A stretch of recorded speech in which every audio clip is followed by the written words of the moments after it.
मस्त जगदाधार मूर्तये ब्रह्मण्य।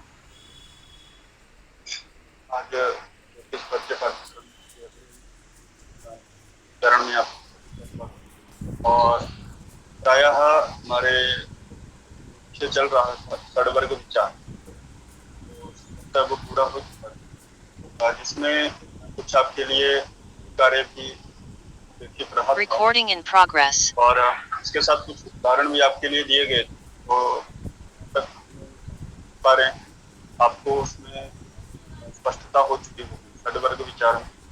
जी फिर भी कोई आपका आवाज ब्रेक हो रहा है गुरुजी। जी मुझे बहुत ब्रेक हो रही है। हाँ ठीक है, अभी ठीक आ रही है। हाँ ठीक है। हाँ तो अभी षडवर्ग के विषय में जो जो विषय आपने पढ़ा है, जितना भी समझा है, उसके विषय में यदि आपका कोई प्रश्न हो, कोई किसी तरह का डाउट हो, तो आप चर्चा कर सकते हैं, फिर हम अगला विषय देखें। षडवर्ग के विषय में किसी का कोई प्रश्न हो? गृह, होरा, त्रेष्काण, नवमांश, द्वादशांश, त्रिंशांश। नवमांश के विषय में कोई बता सकता है? नवमांश क्या है, किसको कहते हैं? नवमांश, नवमांश का प्रयोजन क्या है, षडवर्ग का प्रयोजन क्या है, और इसका प्रायोगिक दृष्टि से आप कैसे और किस तरह से प्रयोग कर सकते हैं? थोड़ा इस बारे में कोई स्पष्ट कर सकता है तो बताइए। नवमांश सर बताऊं मैं? नवमांश यानी राशि का 9वां भाग रहता है, जो यानी इससे कुंडली से यानी जानकारी होती है उसके बारे में। इसका प्रयोजन क्या है, कोई और बताइए। नवमांश का प्रयोजन क्या है, इसलिए आप नवमांश साधन करते हैं, आवश्यकता क्या है? स्त्री विचार या साथीदार का विचार। स्त्री विचार में भी किस तरह का विचार आप करेंगे इसमें? मतलब स्त्री से संबंधित बहुत सारे विषय हो सकते हैं। जातक का संबंध स्त्री से, अब इस स्त्री से, पत्नी से ही, माता भी एक स्त्री है, बहन भी स्त्री है, पत्नी भी स्त्री है, लेकिन इसमें किस परिप्रेक्ष्य में आपको विचार करना है? पत्नी विचार, पत्नी विचार के विषय में। उसके विषय में भी ऐसे कौन कौन से विषय हैं, उनको ही आपको इसमें विचार करना है, अन्य को नहीं। कुछ ऐसा स्पष्ट है? कोई और भी प्रश्न के उत्तर दे सकता है, जिसको क्लियर नहीं है वो भी बिल्कुल क्लियर बोल सकता है। बताइए। इससे ज्यादा तो नहीं पता है। देखिए, नवमांश कुंडली का प्रयोजन कहाँ अधिक देखते हैं?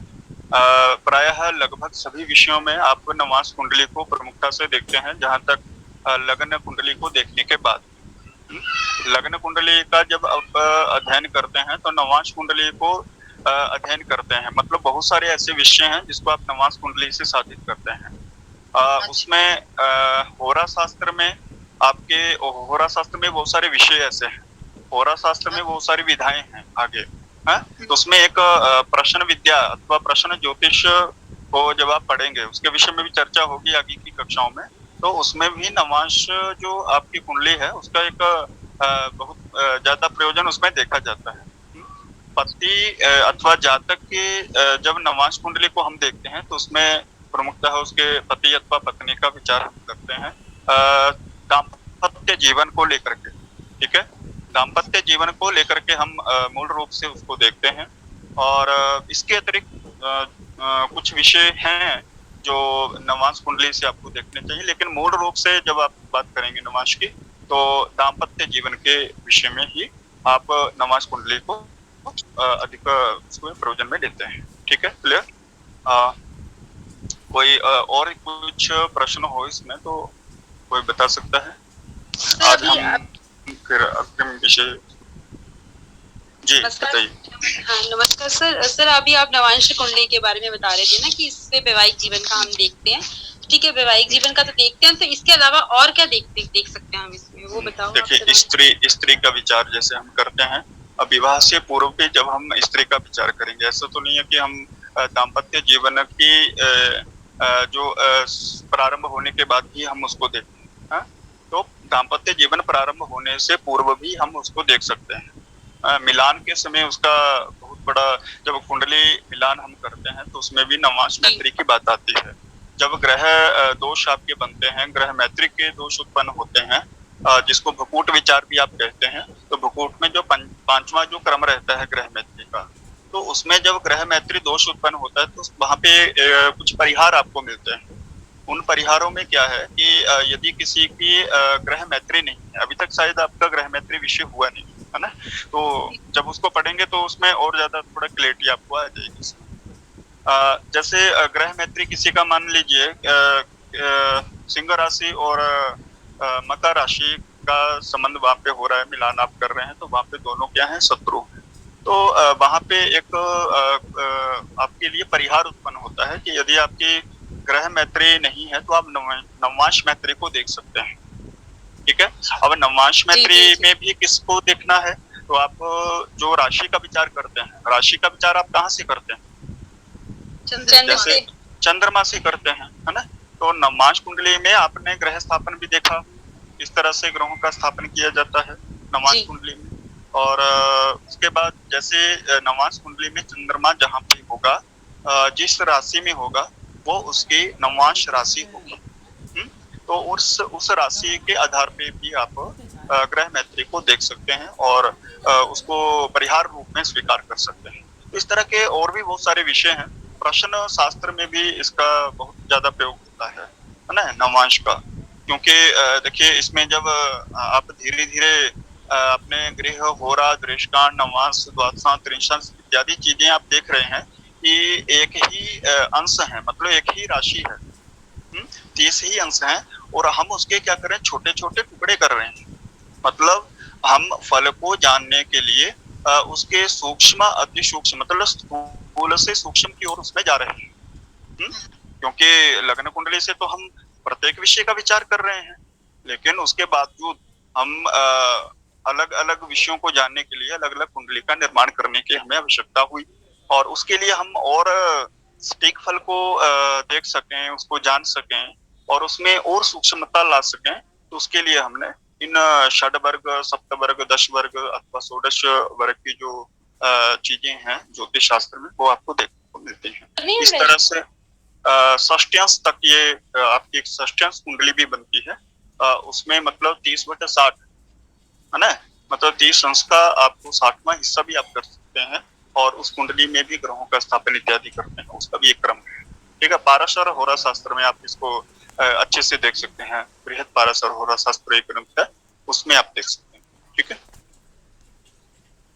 सर, ये गुरुजी, ये जो आपने पहले होरा में और ये दृष्टांत में स्थापन करवाया था ग्रहों का, तो वैसा स्थापन तो नवमांश में हमने नहीं देखा है शायद, मतलब मुझे तो ऐसा लगा कि शायद नहीं देखा है, पता नहीं। ठीक है, उसमें भी आप कर सकते हैं, उसका एक उदाहरण मैं अभी करवा दूंगा आपको देर में। ठीक है, हाँ, अभी यदि विषय के बाद आपको ध्यान में रहेगा, वैसे मेरे को ध्यान में रहेगा, लेकिन एक बार मुझे ध्यान में दिला दीजिएगा।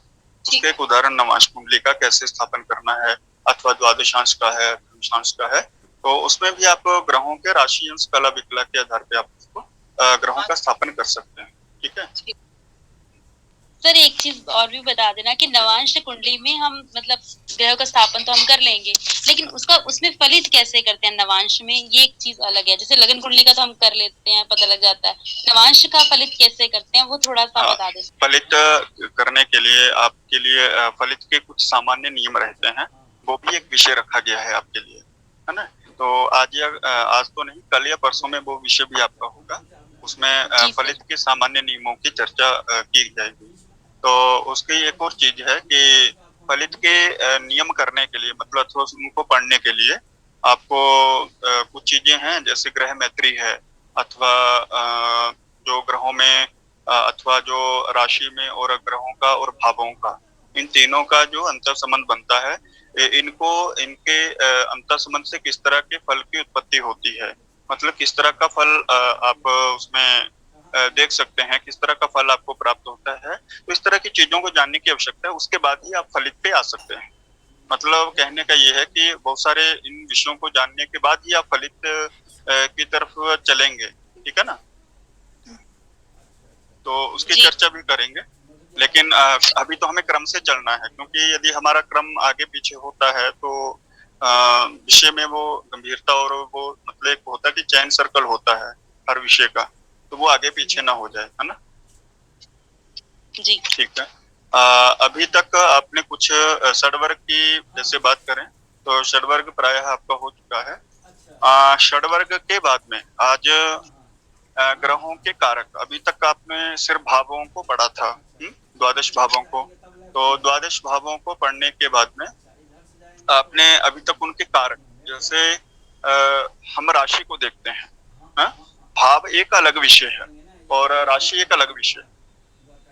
जिस तरह से एक चीज आई थी, पहले भी चर्चा हुई थी कि भाव जो हैं वो हम काल पुरुष की परिकल्पना को लेकर के वहां पे भावों की हम कल्पना करते हैं, और उसके बाद जब राशि को स्थापन करने की बात आती है तो हम भावों को आधार बनाते हैं, और जब ग्रहों को स्थापन करने की बात आती है तो हम क्या करते हैं, ग्रहों को स्थापन करने के लिए किसके आधार पे आप ग्रहों का स्थापन करते हैं, भाव अथवा राशि के आधार पे।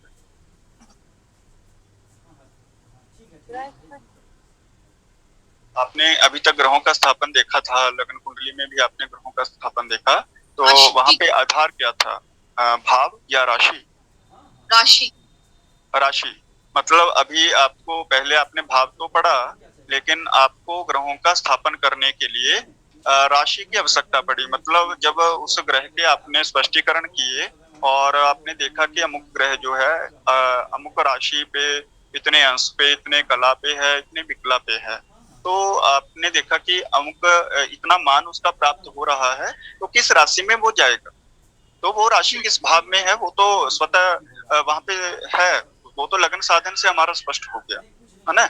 वो तो लगन साधन करने के बाद स्पष्ट हो गया। अब यहाँ पे भावों के राशि, भावों के जो आश्रित हुई वो राशि, और राशि के जो आश्रित हुए वो ग्रह हो गए। अब इन्हीं के आधार पे आपने 2, 4, 5 षडवर्ग, सप्तवर्ग इत्यादि कुंडली का भी निर्माण कर लिया। अब उसके बाद भाव, जिस तरह से एक राशि की जैसे आप बात किए, मेष राशि, हाँ, तो मेष राशि को आप थोड़ा कल्पित कीजिए कि जब खगोल में उसको देखते हैं मेष राशि को, मेष राशि को देखने का मतलब है कि आपने अश्विनी के तारों को देख रहे हैं, भरणी के तारों को देख रहे हैं, अथवा कृत्तिका के एक चरण के तारों को देख रहे हैं, तो ये सब कौन से उसमें आएगा, कौन सी राशि में? मेष राशि। तो इतना भाग यदि आपकी दृष्टि में आ रहा है आकाश का, हाँ, तो वो क्या हुआ, वो तो मेष राशि का क्षेत्र हुआ। मतलब आकाश में इतना जो एरिया आपको दिख रहा है वो मेष राशि का है। अब उसके ऊपर मतलब जो वहां पे उसको जो अधिकार दिया गया, तो एक ग्रह को अधिकार दिया, मतलब उस, जैसे आपका कोई आपकी भूमि है ना, तो मकान है इत्यादि, तो उसका कोई वारिस होता है, उसका कोई मालिक होता है ना। ऐसे तो नहीं छोड़ते हैं कहीं भी किसी भी क्षेत्र को, किसी भी स्थान को, तो वो भी खगोल में ग्रहों का नक्षत्रों का स्थान है, तो वहां भी एक ग्रह को अधिकार दिया गया। तो मेष का जो खंड है अथवा जो 30 अंश, तो उसका अधिकार किसको दिए? मेष का मंगल को दिए। अब मेष के ठीक 7वीं राशि के बाद में वृश्चिक राशि हुई, और दोनों का जो आप जब देखेंगे तो बिल्कुल आमने सामने उसका क्या हो रहा है, उस क्षेत्र का बिल्कुल आमने सामने आ रहा है वो, है ना। तो अब दोनों का अधिकार किसके पास चला गया? मेष और वृश्चिक मंगल के पास चला गया। अब मतलब इसका अर्थ क्या है, मतलब जब हम राशि की बात कर रहे हैं तो उसका कोई ना कोई स्वामित्व लिए हुए है, उसका भी अधिकार किसी के पास है, वो स्वतंत्र नहीं है। तो ऐसे ही भावों की बात भी आती है। अब जब आप भावों को देखें, मतलब लगन को देखें आप, तो लगन में बोल रहे हैं कि लगन में यदि लगन को हम देख रहे हैं अथवा द्वितीय भाव है, तृतीय भाव है, तो उनमें भी कुछ कुछ कारक रहते हैं। मतलब भावों के कुछ कारक होते हैं, और वो कारक जो हैं उस फल को, उस भाव के फल को देने में अपना सहयोग भी देते हैं, और अपना इस तरह का सहयोग देंगे तो वो हो रहा है कि वो फल को निर्धारण करते हैं। मतलब उनकी जैसे होता है ना कि उसका विशेष अधिकार है, वहाँ वो चाहे कहीं भी किसी भी राशि में किसी भी भाव में बैठा हो, लेकिन उसका वो परमानेंट अधिकार है उस भाव के ऊपर, जिसको हम कहते हैं भावों के कारक ग्रह। क्लियर हुआ इतना विषय? मतलब अब कारक की परिभाषा क्या कह सकते हैं हम एक दृष्टि में? इसको आप कारक कहेंगे, भावों के कारक, इसमें ग्रहों के कारक, यहाँ पे भावों के कारक।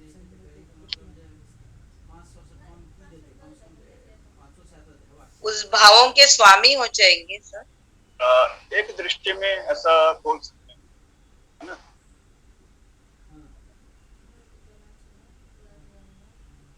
यानी जिस भाव में उसका ज्यादा प्रभाव रहता है उसको कारकत्व बोलेंगे ग्रहों का।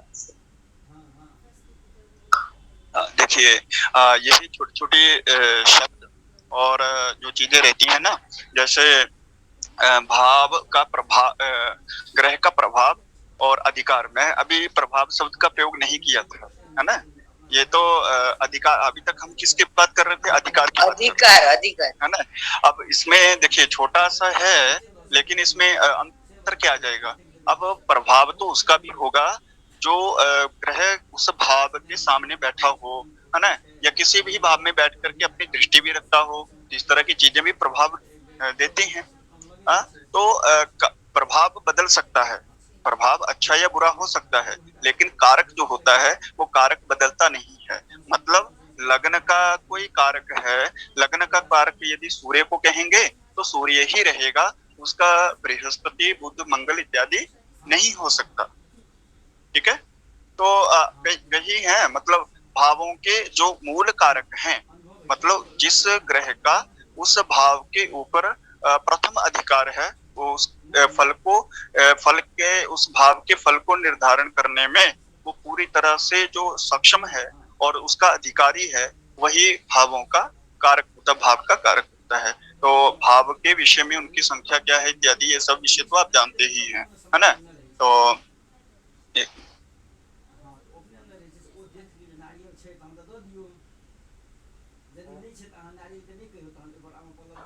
तो सर इसे स्थान विशेष और बल विशेष भी कहा जाएगा क्या? हाँ जी, स्थान विशेष और बल विशेष भी कहेंगे कैसे? जैसे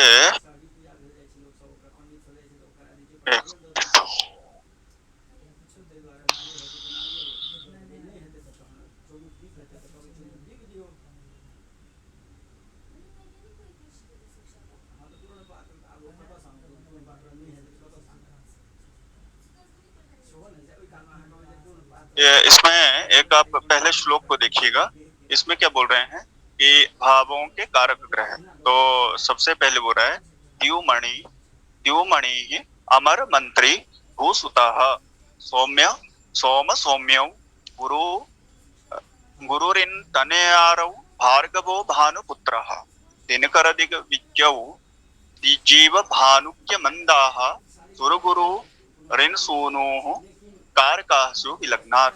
अब इस श्लोक में ये क्या कहना चाह रहे हैं कि इस तरह से इस सारणी में आपको स्पष्ट हो जाएगा कि भाव, आपके जो 12 भाव हैं, प्रथम है, द्वितीय है, तृतीय है, चतुर्थ है, पंचम, षष्ठ, सप्तम, अष्टम, नवम, दशम, एकादश और द्वादश। अब इनके जैसे विशेषण से यदि हम संज्ञाओं से बात करें तो इन भावों के क्या क्या नाम आप ले सकते हैं? प्रथम, द्वितीय, तृतीय, तो ये एक क्रम है, ये तो एक गिनती जैसा क्रम है। लेकिन जब आप इनकी संज्ञाओं की बात करेंगे तो किस तरह से आप बात कर सकते हैं? क्या क्या संज्ञाएं हो सकती हैं? तनुभाव। हाँ, तनु के बाद हाँ, और भाव। चतुर्थ भाव की क्या क्या संज्ञाएं हो सकती हैं यहाँ पे? चतुर्थ भाव की पाताल और पाताल, हाँ, सुखेश, सुख भाव, सुखेश, ईश मतलब स्वामी, तो उस भाव का स्वामी जो होगा वो सुखेश हो जाएगा, है ना? सुखेश जो है, हाँ, तो आप इसको चतुर्थेश बोल सकते हैं, पाताल चतुर्थ बोल सकते हैं, पाताल बोल सकते हैं, माता का भाव बोल सकते हैं, भूमि का भाव बोल सकते हैं, वाहन का भाव बोल सकते हैं, हृदय का भाव बोल सकते हैं, क्योंकि अभी काल पुरुष को तो हम छोड़ेंगे नहीं, काल पुरुष के शरीर को तो नहीं छोड़ना है ना, वो तो कर्क राशि जो चौथे क्रमांक में है उसका वो तो हृदय में है, तो सीधा सीधा किसका संबंध हो गया वहां पे चौथे भाव में, हृदय से हुआ है। और हृदय से हुआ तो चंद्रमा मनसो जाता है, चंद्रमा भी वहां पे अपनी उपस्थिति दे दिया, और साथ में जब चंद्रमा की बात आई तो माता भी उसके साथ आ गई, है ना, क्योंकि सीधा सीधा संबंध चंद्रमा का किससे है, माता से है। हाँ, तो इस तरह से मतलब पंचम को आप सुत भाव, पुत्र भाव, विद्या भाव, मंत्र भाव, हाँ, गर्भ का भाव, हाँ, उदर का भाव, ये भी मतलब एक उस दिन हमने पढ़ा था शायद पंचम भाव के बारे में अच्छे से। छठा भाव है आपका शत्रु भाव है, रोग का भाव इत्यादि संज्ञाएं हैं, उसको ये आपके लिए स्वयं आपको करना है, इस पे अभी नहीं चलेंगे। हाँ, कारक की जब बात आएगी तो प्रथम भाव का जो कारक है वो किसको बोले, सूर्य। मतलब प्रथम भाव में किसका विशेष अधिकार रहेगा, सूर्य का। क्यों रहेगा, क्यों, आत्मा है, आत्मा तो है, वो तो ठीक है। प्रथम भाव को आप क्या कहते हैं, लग्न भी कहते हैं, तनु, हाँ लग्न कहते हैं। लग्न होने के कारण इसको एक और बात आई थी, उदय भाव। हाँ, उदय। उदय क्या हो रहा है, सूर्य। मतलब प्रायः चंद्रार्को यत्र साक्षिणो, इस तरह के वचन आते हैं ज्योतिष शास्त्र में, है कि मतलब जो चंद्र और सूर्य जो हैं उनको आप प्रत्यक्ष देख करके ज्योतिष का अध्ययन कर सकते हैं। तो बहुत सारी चीजें हैं, उदय भाव होने के कारण सूर्य, अथवा क्रांति वृत्त और जो क्षितिज वृत्त का जो संपात होता है पूर्व दिशा में जन्म के समय में, तो वही तो आपका क्या है, वही तो आपका लगन है, और उसमें विशेष भूमिका किसकी है, सूर्य की है। उसके बाद बृहस्पति, मतलब देखिए इसमें एक और चीज है, जैसे प्रकाश, सूर्य को जो ज्योतिष की आप बहुत सारी परिभाषाएं देखती हैं, ज्योतिष अथवा ज्योतिष शास्त्र भी इसको कहते हैं, ज्योतिर्विज्ञान भी इसको कहते हैं, तो यहाँ पे जो ज्योति शब्द है वो क्या है, वो प्रकाश वाचक है, और प्रकाश क्या है, प्रकाश से आप क्या अर्थ लेते हैं, अज्ञान तिमिरांधस्य ज्ञानांजन शलाकया चक्षुरुन्मीलितं येन तस्मै श्री गुरुवे नमः, ये गुरु स्तुति है। तो उसमें बोल रहा है कि जो प्रकाश है, तो वो प्रकाश क्या है, वो ज्ञान रूपी जो प्रकाश है। तो ज्ञान, अब जो प्रकाश होगा तो ज्ञान का कारक कौन है ग्रहों में, गुरु है, गुरु से ही क्या होता है, ज्ञान प्राप्त होता है। अब गुरु की परिभाषा जैसे पहले आया था ना, बहुत सारी चर्चा हुई थी कि गुरु जो एक दीक्षा गुरु हो सकते हैं, आपके शिक्षा गुरु हो सकते हैं, प्रथम गुरु आपकी माता होती हैं, है ना, तो गुरु मैंने ज्ञान, तो वो आपको क्या दे रहे हैं, ज्ञान दे रहे हैं, तो मतलब जैसे ही प्रकाश हुआ तो वैसे ही क्या हुआ, ज्ञान हुआ आपको। अंधेरे कक्ष में जैसे जब तक अंधेरा है कक्ष में तब तक आपको वहां पे रखी वस्तुएं नहीं दिखेगी, लेकिन जैसे ही प्रकाश उसमें प्रवेश करता है आपको सभी वस्तुओं का क्या होता है, बोध होने लगता है। क्यों होने लगता है, क्योंकि वो प्रकाशित होती है। ठीक है, अब जैसे ही सूर्य के बाद आपको जो द्वितीय भाव में बृहस्पति, अब इसके साथ ही कौन सा है, तृतीय भाव का कारक। अब उस ज्ञान के प्रकाश से आपको क्या मिला, बल मिलता है ना।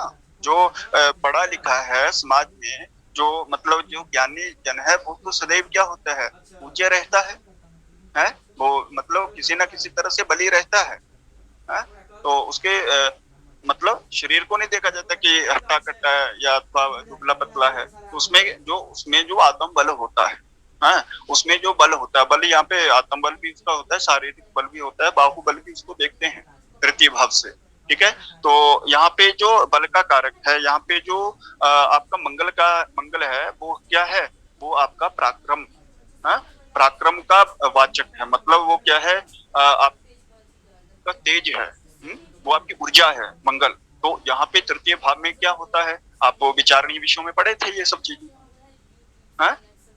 मतलब वो सब चीजें कहाँ से निकल के आई हैं, तो उनका कारण यही है, मतलब जो चीज आप विचार किए हैं वहां पे, तो वो सब चीजें आपको उनका मूल कारक जो है, जो मूल कारण जो है वो वही आपको यहाँ पे स्पष्ट हो जाएगा। तो मंगल माने कारक, पराक्रम, मंगल यानी बल, मंगल यानी भाई, ठीक है। तो उसके बाद चलते हैं चतुर्थ भाव के कारक। अब चतुर्थ भाव के दो कारक हैं। चतुर्थ भाव के दो कारक है, कौन कौन से हैं, दिख रहा है आपको? चंद्र और बुध। चंद्रमा और बुध। चंद्र और बुध। अब ये चतुर्थ भाव के कारक क्यों हुए, कोई बता सकता है? चतुर्थ भाव के कारक ये चंद्र बुध क्यों, और दो होने का कारण? माता भाव है ना, इसीलिए। हाँ, माता का है, लेकिन बुध का क्या कारण है इसमें? विद्या विद्या भाव भी है। कैसा? विद्या विद्या भाव भी है, विद्या भी। हाँ, देखिए, बुध की जब बात आती है तो वैसे तो चंद्र बुध जो है पिता पुत्र का संबंध भी है उनका। लेकिन जब चंद्र बुध की बात आती है तो बुध में बहन और कन्या, जो पुत्री है, बहन और पुत्री, बुआ या पिता की बहन अथवा स्वयं की बहन, तो उसके लिए उससे उसका भी विचार आप कहाँ से करते हैं, बुध से करते हैं, ठीक है। मतलब अभी हम क्या हैं, सप्तम भाव तक नहीं पहुंचे हैं। जैसे ही हम सप्तम भाव में पहुंचेंगे, मतलब आप एक और चीज देखिएगा आप, कि जब भी हम पूर्वार्ध की बात करते हैं, पूर्वार्ध कुंडली मतलब कुंडली का जो 1 से 7 तक के भाव हैं अथवा 6 तक की जब हम कल्पना करते हैं ना, तो वो व्यक्ति के गृहस्थ जीवन से पहले पहले की महत्वपूर्ण चीजें होती हैं। कभी आप विचार कीजिएगा इस चीज पे। जैसे स्वयं जातक का लग्न का भाव हुआ, फिर परिवार उसके आसपास रहता है, भाई बंधु रहते हैं, माता है, भूमि मकान इत्यादि सब चीजें रहती हैं। धीरे धीरे फिर वो आगे विद्या, पढ़ाई वढ़ाई ये सब चीजें, उसके जो भी मतलब मंत्र इत्यादि जो भी पंचम भाव से विचार करते हैं, तो उसके आगे आगे जैसे छठा भाव उसके रहता है। फिर अंत में जब चक्रार्थ पूरा होता है तब जाके वो गृहस्थ में प्रवेश करता है। उसके बाद फिर ये धर्म कर्म इत्यादि की चीजें आती हैं, नवम भाव से, अष्टम भाव से अथवा दसम भाव से वृत्ति इत्यादि की भी, जो राज्य इत्यादि की। तो ये भी बहुत सारी चीजें विचारणीय हो जाती है कई बार। तो चतुर्थ भाव में कारक होने का सबसे पहले जो चंद्रमा की बात है, तो चंद्रमा किस तरह से चतुर्थ भाव में संबंध बनाता है वो तो आप परिचित हैं इससे। बुध का उससे एक कारण है कि चंद्र और बुध जो हैं अपने चतुर्थ भाव में बली होते हैं, ठीक है। जैसे लग्न में गुरु, सप्तम में शनि और दसम में सूर्य, गुरु सूर्य और मंगल, ये सदैव बली रहते हैं। मतलब इनको कहते हैं दिशा का बल उनको प्राप्त होता है, ठीक है। अब ये चार जो कोने हैं जी। सर एक बार रिपीट करेंगे, चंद्र और चंद्र बुध चतुर्थ में, शनि सप्तम में और गुरु लग्न में, और गुरु सूर्य और मंगल जो है वो दसम में, है ना। ये दिग्बली माने जाते हैं।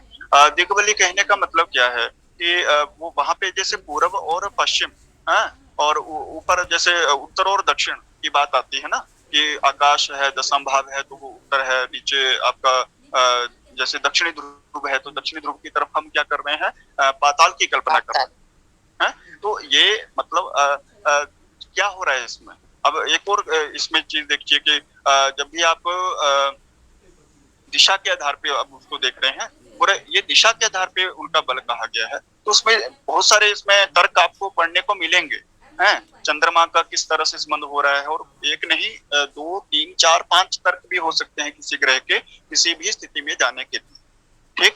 अब उसके बाद बुध, चंद्र और बुध बोल रहा है कि ये दिग्बली भी होते हैं और उनके कारक भी हो सकते हैं। अब ये किसका मत है, तो ये बोल रहा है कि ये मत जो है जातक पारिजात का मत है आपके सामने, ठीक है। इसके बाद पंचम भाव में गुरु कारक है।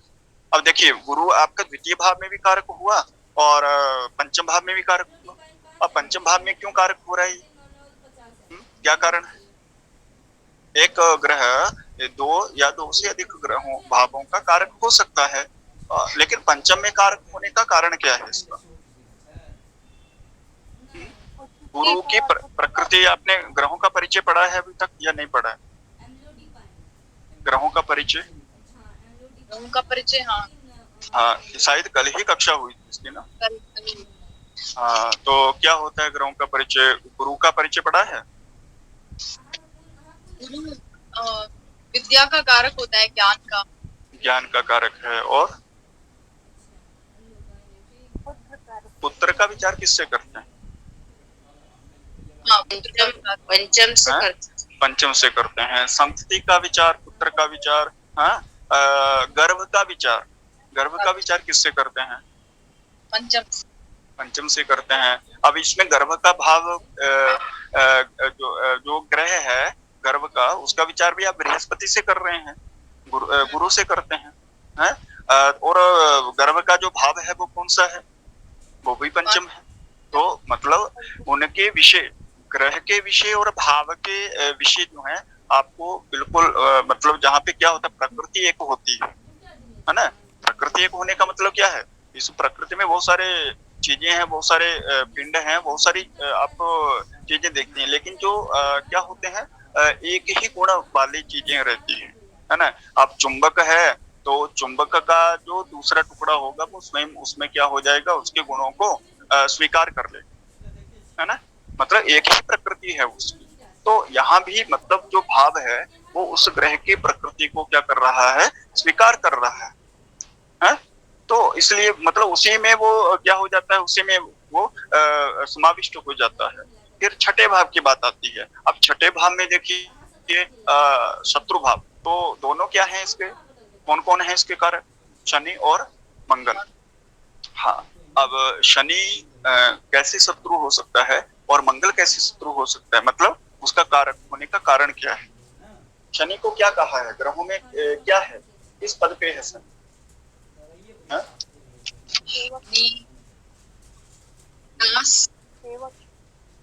शनि काल नरस्य दुखम, ये सुना है? शनि काल नरस्य दुखम। काल पुरुष को तो छोड़ना नहीं है, ये कंसेप्ट अपने दिमाग में रख लीजिए कि जो भी हम ज्योतिष में जिस भी विषय की बात करेंगे तो उसमें आपको काल पुरुष को प्रथमतया ध्यान में रखना है, ठीक है ना। तो शनि काल नरस्य दुखम, इसका अर्थ क्या हुआ?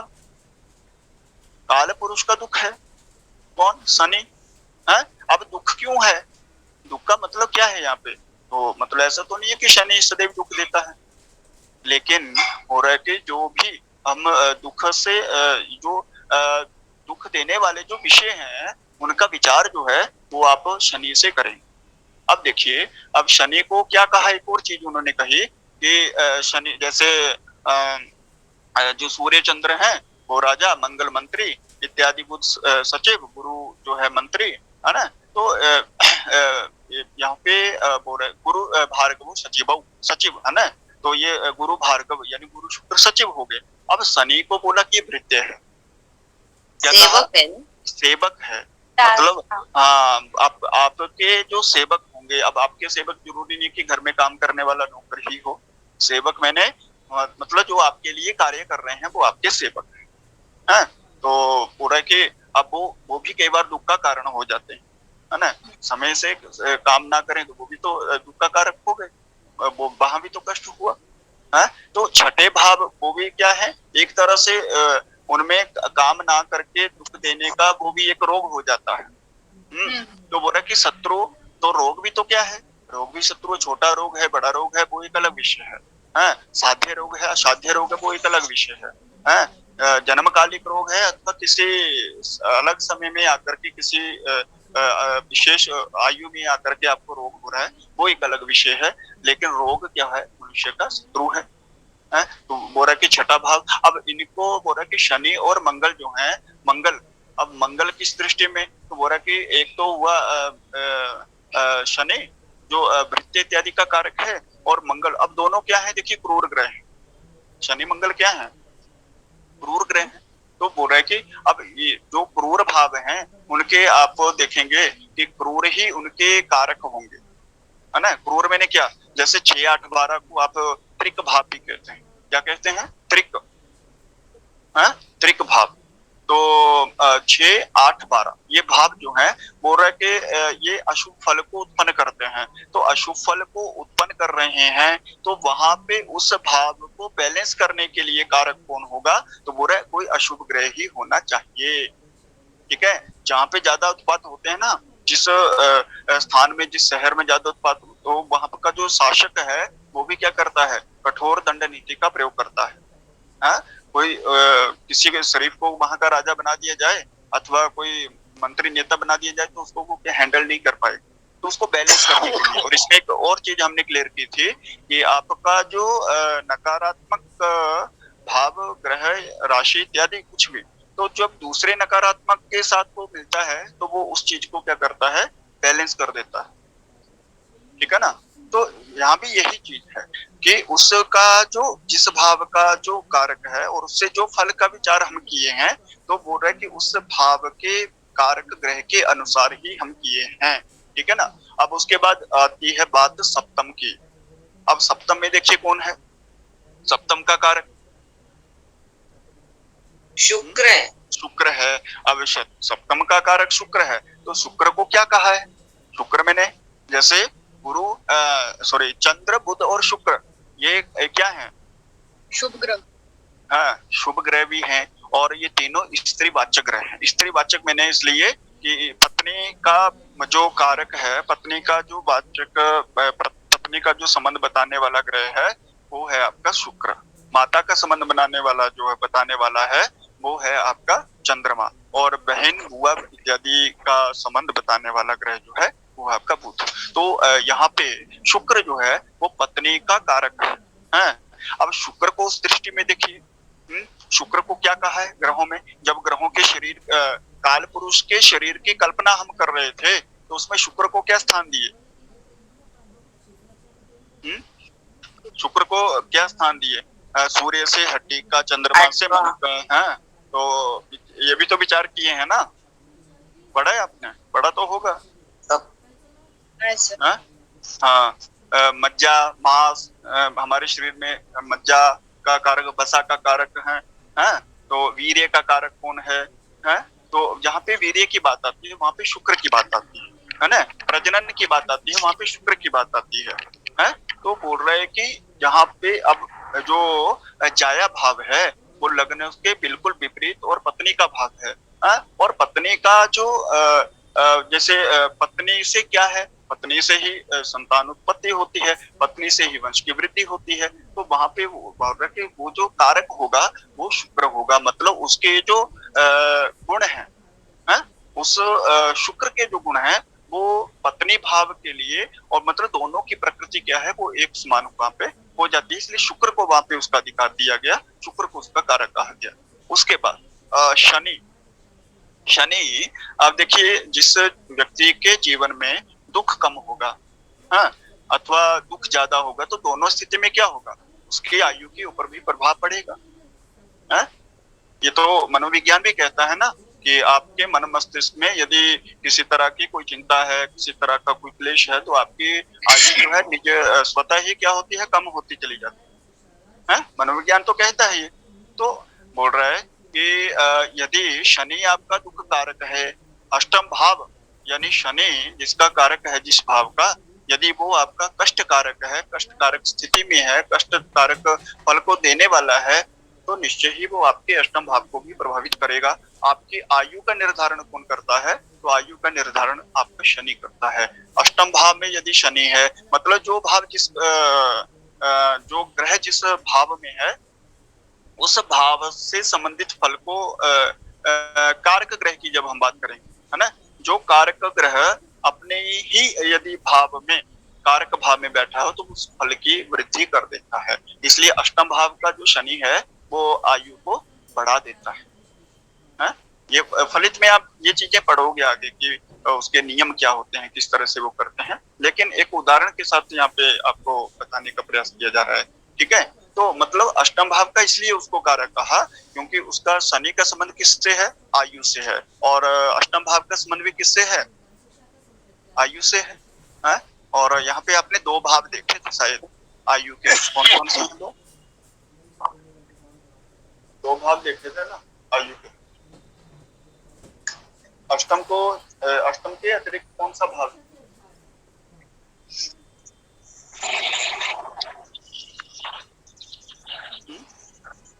बता सकता है? अष्टम के अतिरिक्त आप आयु का विचार सप्तम। कहाँ से कर सकते हैं? सप्तम। सप्तम से नहीं करते हैं आप। जब सप्तम, तृतीय तृतीय भाव।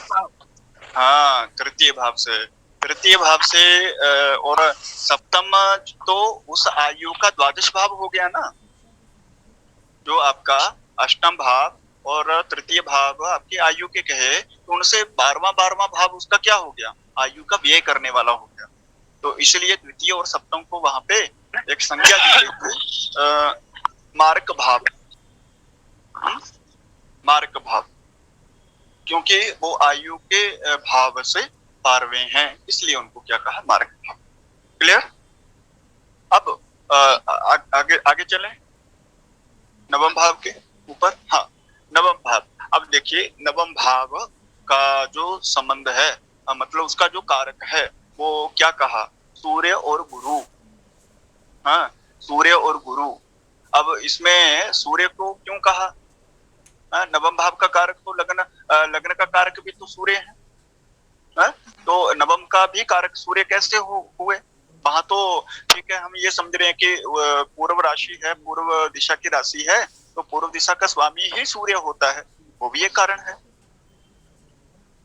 पश्चिम दिशा का स्वामी ही आपका शनि है, और दक्षिण दिशा का स्वामी मंगल है, इसलिए उसको दशम का कारक भी कहा। तो ये भी एक कारण है ना। दिशा के स्वामी ग्रह भी आपको जानने चाहिए।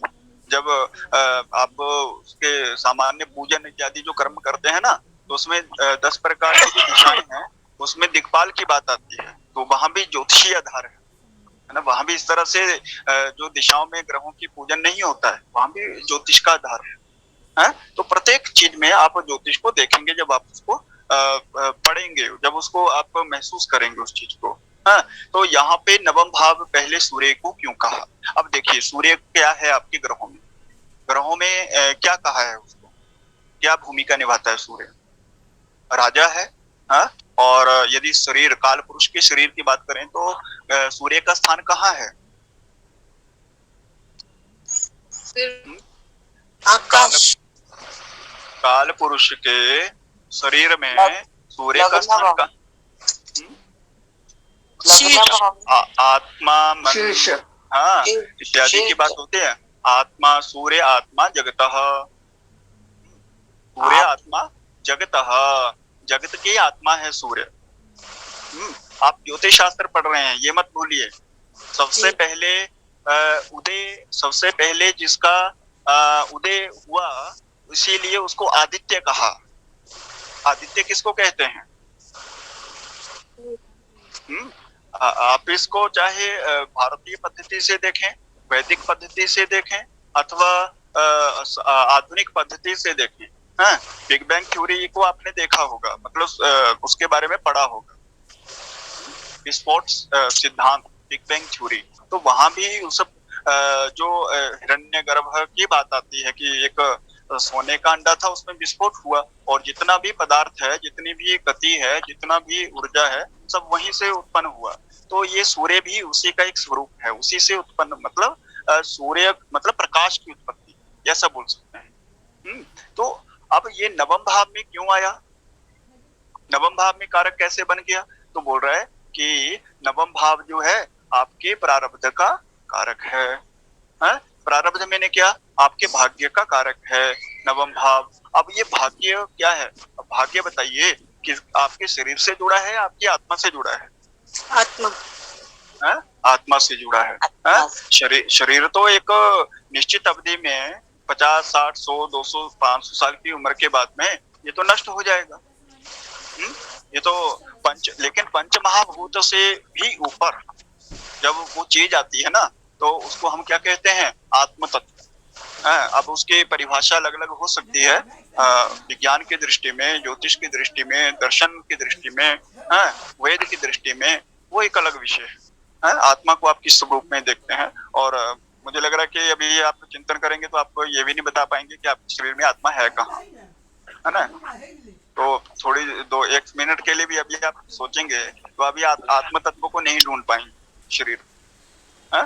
तो इसकी परिभाषा, अब उसकी स्थिति क्या है? लेकिन ये सत्य है कि जब हम कर्म की बात करते हैं, है ना, कर्म की बात आपने सुनी है।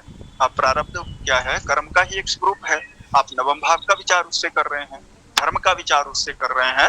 अब धर्म की बात आती है तो वो गुरु से आती है, और प्रारब्ध की बात जो आती है वो सूर्य से आती है। और ये बिल्कुल उसके बाद ही ऐसा ये उत्पन्न हुआ, मतलब नवम भाव। उससे हम क्यों विचार किए, तो बोल रहे कि ये ठीक जो है अष्टम भाव के बिल्कुल बगल में है, तो अष्टम भाव तो मृत्यु का भाव कहा है, और मृत्यु के बाद आप क्या करते हैं? कहीं ना कहीं पुनर्जन्म उसकी स्थिति बनती है। मृत्यु के बाद में कहीं ना कहीं तो जन्म होगा। अब वो प्रारब्ध के आधार पे होता है, आपके प्रारब्ध किस तरह के हैं, और उस तरह के आप जाकर के कहीं भी आपको एक शरीर प्राप्त होता है। वो कर्म सिद्धांत, मतलब एक बहुत बड़ा सिद्धांत है, उस पे थोड़ा हम स्पर्श ही मात्र करेंगे, ठीक है। तो इसलिए नवम भाव जो है सूर्य और गुरु उसके कारक हो जाते हैं, है ना। गुरु जो है ज्ञान का कारक है, धर्म का कारक भी है। आपकी जितनी भी धार्मिक यात्राओं की बात आई थी, आपने नवम भाव से पढ़ा भी था, तीर्थ यात्राओं की बात आई थी, प्रारब्ध की बात आई थी, है ना। तो बोल रहा है कि बृहस्पति भी उसके क्या होते हैं? कारक होते हैं। उसके बाद चलते हैं हम दशम भाव के ऊपर। तो जी, सर्वोत्तम इष्ट का इससे कैसे हम वो करेंगे? हाँ देखिए, वो एक अलग विषय है। वो सिर्फ उस दिन मैं चर्चा किया था। जैसे त्रिकोण की बात आई थी, और उसमें जो राशि का स्वामी होता है ना, आपके जो मतलब नवम भाव में जो ग्रह होगा, राशि होगी, उस राशि का जो स्वामी होगा उसके आधार पे उसको निर्धारण करते हैं, ठीक है। तो जैसे आपके जो 7 ग्रह है ना, राहु केतु को छोड़ के, तो 7 से संबंधित कोई देवता होते हैं, 7 से संबंधित एक एक देवता होते हैं, और उसी के आधार पे आप उसका निर्धारण करते हैं कि आपके जो इष्ट कौन है, आपके प्रथम इष्ट कौन है, पंचम इष्ट कौन है, और नवम इष्ट कौन है। वो मतलब एक ज्योतिष से थोड़ा हटके विषय है, फिर भी मैं चर्चा किया था इस पे, है ना, ठीक है। आगे चल सकते हैं अग्रिम क्रम में। जी सर।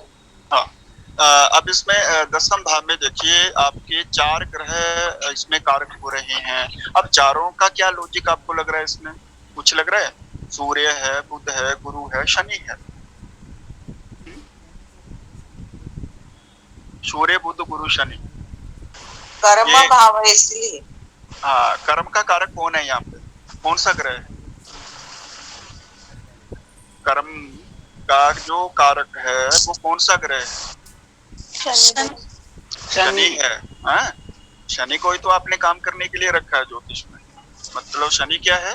आपको भृत्य उसको कहा है, शनि सेवक है, मतलब पूरा कर्म कौन कर रहा है? शनि कर रहा है। लेकिन बोल रहा है कि एक जब भी आप किसी सरकारी दफ्तर में जाते हैं, कहीं भी जाते हैं, तो बोल रहा है कि एक शनि तो काम कर रहा है, लेकिन उसके साथ एक अधिकारी भी काम करता है, राजा सूर्य। हाँ, राजा, मतलब यहाँ पे जो सूर्य है वो क्या है? वो राज्य का कारक, मतलब उसका राज्य का अधिपति है, हैं?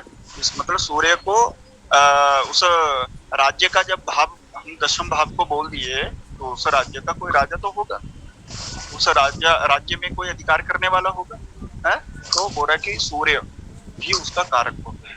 अब बोल रहा है कि गुरु, अब गुरु आपने देखा होगा किसी राजा के साथ तो एक गुरु अवश्य होता है, मतलब उसका सलाहकार है। गुरु को क्या कहा? सचिव, मंत्री, सेक्रेटरी, सचिव। तो राजा कभी किसी सचिव के बिना रह सकता है क्या? कोई नियम लागू कर सकता है क्या? पीएम है, आपके सीएम है, तो वो भी तो, उनके भी तो सचिव होते हैं ना। तो वहां पे उस राज्य के राजा को जो इंगित करेगा वो सूर्य होगा, और जो उसके सचिव के बारे में विषय में बात करेगा वो बृहस्पति होगा। अब ये बुध किस तरह से वहां पे उत्पन्न हो गए? इस तरह से वो बुध इसमें क्या रोल है उनका दसम भाव? सर जो रिसर्च और प्रवास, देखिए बुध, जैसे एक मंत्र आता है, बुध बुद्धि राजकुमार प्रदाता है। सोम वंश प्रवर्धनम, ये भी एक कारण है ना। तो राजकुमार भी है, इसलिए वो चौथे भाव में भी अब स्पष्ट है, और वो दसम भाव भी। मतलब इसका क्या है, जब हम किसी जातक के मतलब उसके बुध मतलब स्त्री जातक की बात करेंगे तो चतुर्थ भाव, और दसम पुरुष जातक की बात करेंगे तो बुध जो है वो दशम भाव से हम ज्यादा उसका विचार करेंगे। कारक मतलब दोनों भावों का यहाँ पे वो कारक बन गया। तो उसमें भी बोल रहा है कि राजकुमार होने के कारण वो बिल्कुल कहाँ रहेगा, सूर्य के साथ रहेगा, वहां पे गुरु के साथ रहेगा। अब एक और चीज है, जब कारक के बाद कारक से हटके यदि हम एक इसमें चीज देख रहे हैं तो एक मिनट, रिकॉर्डिंग चल रहा है ना? जी चल रहा है गुरुजी, चल रहा चल रहा है, रिकॉर्डिंग चल रहा है। ऑप्शन क्यों नहीं दिख रहा है मुझे? स्क्रीन पे दिख रहा है सर? चल रहा है सर। अच्छा, नहीं चल रहा है ये क्लियर नहीं हो रहा है कि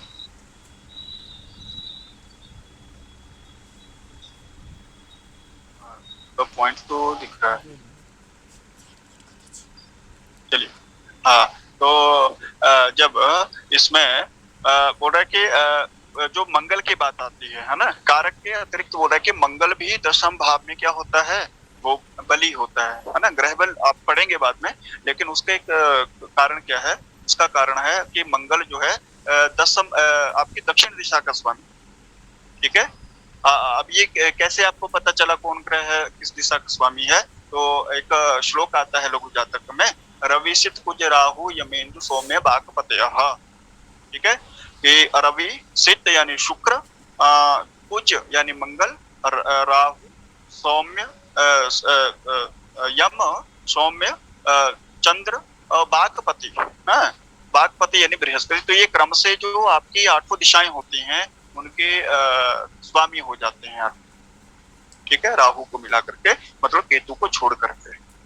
तो बोल रहा है कि यहाँ पे मंगल भी बली हो जाता है, और मंगल भी क्या है, मंत्री उसको कहा, मतलब सेना का अधिकारी है, अथवा सेना नेतृत्व करने वाला है, तो नेतृत्व करने वाला बोल रहा मंगल है ना। तो राज्य में उसकी भी आवश्यकता है, तो उसके कारण भी दशम भाव में उसको बली माना गया है। मतलब राज्य में अपना मंत्री अपने राज्य में क्या होगा, बली ही होगा। ये दूसरे राज्य में जाएगा, दूसरे स्थान में जाएगा, तो बिल्कुल वो थोड़ा असहज महसूस करेगा, ठीक है। तो उसके बाद आपका बृहस्पति है, एकादश के स्वामी, लाभ धन धान्य के स्वामी भी यही है बृहस्पति। और वहां पे एक चीज आई थी कि आपका जो सर्वविध संग्रह और सर्वविध प्राप्ति, सर्वविध द्रव्य की प्राप्ति, 12 भावों की जब हम बात कर रहे थे, तो सर्वविध द्रव्यों की प्राप्ति मैंने क्या, कि वहां पे आपके जो धन धान्य है अथवा वो कोई मुद्रा है इत्यादि चीजें, तो उसकी प्राप्ति भी आपको कहाँ से होती है, एकादश से होती है। तो वो रह के उसका जो स्वामित्व है वो गुरु के पास हो, मतलब जो ज्येष्ठ है। गुरु का मतलब यहाँ पे सिर्फ गुरु ही नहीं है, गुरु का मतलब यहाँ पे आपके जो घर में वृद्ध हैं, आपके घर में जो वयोवृद्ध है, मतलब जो उम्र में बड़े हैं, तो उसका हर प्रकार के इनकम का जो संग्रह है उन्हीं के पास होना चाहिए। शास्त्र तो यही कहता है कि बड़ों के पास ही धन का संग्रह करना चाहिए। तो वो रहे, उसके कारण भी एकादश का जो कारक है वो बृहस्पति को कहेंगे। उसके बाद है द्वादश भाव, तो द्वादश भाव में वो रहे शनि कारक है। क्यों कारक है, देखिए शनि यहाँ पे इसका एक और कारण है कि शनि को आयु का ग्रह भी हम कहें। शनि जो है बोल रहा है कि द्वादश भाव जो है वो व्यय का कारक है। व्यय बोल रहा है कि हर चीज का कर रहा है, लेकिन बोल रहा है कि जो वास्तविक जब हम मनुष्य के जीवन को देखते हैं तो मनुष्य के जीवन का उद्देश्य क्या है, कोई बता सकता है? मनुष्य के जीवन का उद्देश्य क्या है? मोक्ष। मोक्ष की प्राप्ति। तो उसमें मोक्ष से पहले भी 3 विषय आते हैं, कौन कौन से? धर्म, अर्थ और काम। धर्म, अर्थ और काम। धर्म की प्राप्ति भी, देखिए धर्म की चर्चा भी आपके ज्योतिष में हुई, अर्थ की चर्चा भी हो गई, आप बोल रहे काम की चर्चा भी होगी सप्तम भाव से। अब अंत में बचा मोक्ष, तो बोल रहा है मोक्ष कौन करवाएगा? मोक्ष करवाएगा आपका हाँ गुरु। द्वादश भाव, हाँ गुरु शनि। शनि कैसे, तो हो रहा है कि आयु के बाद ही तो मोक्ष होगा ना, किसी को जीते जी कभी मोक्ष हुआ है क्या? नहीं हुआ है। नहीं। हाँ, तो बोल रहा है कि आयु के बाद ही, अब शनि मृत्यु, आयु का मतलब क्या है, आयु के बाद यानी मृत्यु है। तो बोल रहा है कि मृत्यु के पश्चात जब मोक्ष की बात आती है, वो भी द्वादश भाव से होता है, और उसमें कारक कौन बनता है? हाँ, तो बोल रहा है कि शनि बनता है। हाँ, अब उसमें बोल रहा है कि केतु जैसे द्वादश में है, तो पाराशर ने कहा है द्वादश केतु जो है वो मोक्ष को देते हैं, तो वो ग्रह योग स्थिति है। वो ग्रह योग, लेकिन उसके पीछे जो मूल कारण है, जो मूल कारण है वो शनि का कारण, ठीक है ना, वो किसका कारण है? शनि का है। तो ये कारक हैं आपके ग्रहों में, ग्रह जो हैं वो क्या है, वो आपके मूल जो भावों के जो विषयों के कारक हैं, इसलिए ये आपके कारक भाव कहे गए हैं, अथवा कारक ग्रह कहे हैं। ठीक, क्लियर है यहाँ तक? यहाँ तक क्लियर है? हाँ जी। हाँ, तो अभी हम थोड़ा ब्रेक ले लेते हैं, फिर आप। सर हाँ, एक बताइए। क्वेश्चन पूछना था सर। आपने बोला कि चौथे घर का जो कारक है चंद्र और बुध है, तो चंद्र का तो लॉजिक समझ में आ रहा है, बुध का क्यों बताया जा रहा है उसको? देखिए, हाँ, मैंने एक और चीज अभी बात की थी कि यहाँ पे जो दिशाओं को भी ध्यान में रखना है, क्योंकि हम आपका लग्न यही है, ये आपको कैसे पता चला? कैसे पता चला आपको कि आपका लग्न यही है? आपका किसी जातक का जन्म हुआ 10 बजे, तो उसका लग्न यही होगा। लग्न साधन से, लग्न साधन से। अब हाँ लग्न साधन में भी एक विशेष चीज उन्होंने बोली। लग्न की परिभाषा क्या है? लगते इति लग्नम, मतलब जो लग रहा है। अब थोड़ा सा समझिएगा इस चीज को, है ना, कि मैं कहाँ जाने का प्रयास कर रहा हूँ। कि लगते इति लग्नम मतलब लग रहा है। कौन लग रहा है? एक क्षितिज वृत्त है और एक क्रांति वृत्त है, दोनों का मिलान हो रहा है। कहाँ पे हो रहा है? तो हो रहा है कि पूर्व दिशा में, ठीक है ना। अब वृत्त तो कट रहा है, तो वो तो 2 स्थानों में कटेगा ना। एक चूड़ी में आप दूसरी चूड़ी को जब फंसा देते हैं, तो वो 2 स्थान में मिलेगा, स्पष्ट है। लेकिन आप उसको कैसे पहचानोगे? तो बोल रहा है कि पूर्व दिशा में जो लग रहा है वही लग्न है। तो उससे क्या हुआ? तो बोल रहा है कि वो वहां से दिशा आपको पता चली।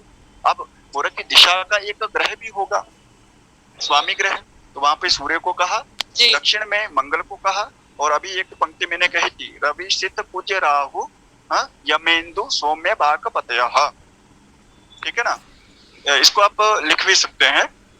हाँ, तो बोर्ड पे इसको करवा दूंगा, अभी जब आपको एग्जाम्पल भी करवाना है उसमें आपको करवा देंगे। तो हाँ, उसमें कहा कि जो बुध है वो आपका उत्तर दिशा का स्वामी है, ठीक है ना। बुध क्या है?